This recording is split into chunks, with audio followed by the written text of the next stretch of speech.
गुजरात के वडोदरा के अकोटा में गैस लाइन के लो प्रेशर की वजह से लोगों को परेशानियों का सामना करना पड़ रहा है। वडोदरा शहर में अब पानी की तरह गैस की समस्या भी लोगों को सताने लगी है। अकोटा इलाके में गैस लाइन में लगातार लो प्रेशर की समस्या बनी हुई है, जिससे स्थानीय निवासी खासे परेशान हैं। इस समस्या को लेकर महिलाओं ने नाराजगी जताई और निगम के खिलाफ विरोध प्रदर्शन किया।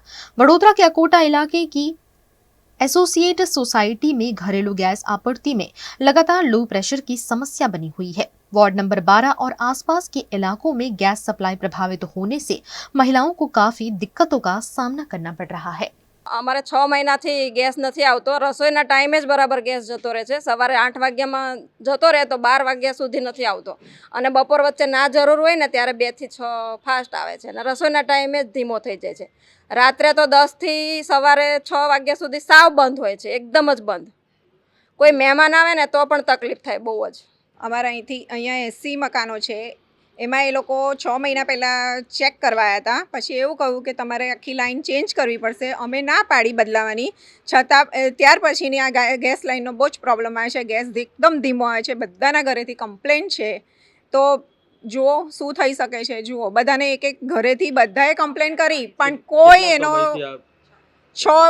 આમ તો અહીંયા 2 મહિનાથી તો કમ્પ્લીટ જ ગેસનો પ્રોબ્લેમ આવે છે। એટલે આ લોકો આવે છે જાય છે પણ કોઈ એનું નિરાકરણ લાવતા નથી। તો મહેરબાની કરીને ગેસ લાઈનનું કંઈક કરો। કેવો પ્રોબ્લેમ આવે છે ગેસ? ધીમો થઈ જાય છે, એક સળગાવે તો બીજો ના થાય, નીચે ગેસ ચાલુ કરીએ તો ઉપર ગીઝર ના ચાલુ થાય। એ કોઈ પ્રોબ્લેમનો તો કંઈ સોલ્યુશન તો હોવું જોઈએ ને। બધા છોકરાઓ ઘરેથી સ્કૂલે જવા નીકળતા હોય તો એમને નહીં ધોઈને વ્યવસ્થિત જવું હોય તો નહીને નીકળવું પડે। તો આટલી ઠંડીમાં કયા ભાઈ કે કોઈ બેન નહીં શકે એમ છે, બતાવો તો કરો, કંઈક કરો બસ। ઘરે પહેલાં બાટલા હતા એ સારું હતું, બાટલા તો ટાઈમસર બધું થતું હતું, પણ અત્યારે પાઇપલાઇનમાં એટલી તકલીફ પડે છે કે છોકરાઓને નવડાવવાનું ના થાય, ના એમને ટિફિન બનાવવાનું થાય, ટિફિનના વખતે જ ગેસ જાય, એટલે અમે કેટલી તકલીફ વેઠવાની હોય। આ 3-4 મહિના થઈ ગયા આ તકલીફ વેઠે છે અમે લોકો।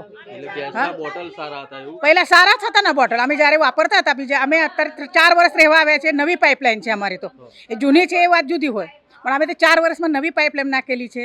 એના પહેલાં અમે બીજા જગ્યાએ રહેતા હતા, બાટલા વાપરતા હતા, તો સારું હતું। આ ગેસ લાઈનથી કેટલી તકલીફ પડે છે। આ 3-4 મહિના થવા આવ્યા, છોકરાઓને ટાઈમસર ટિફિન નહીં બનતી, બહુ જોબ જાય એમને ટિફિન નહીં બનતી, અમુક દિવસે તો બિલકુલ જ નહીં આવતું।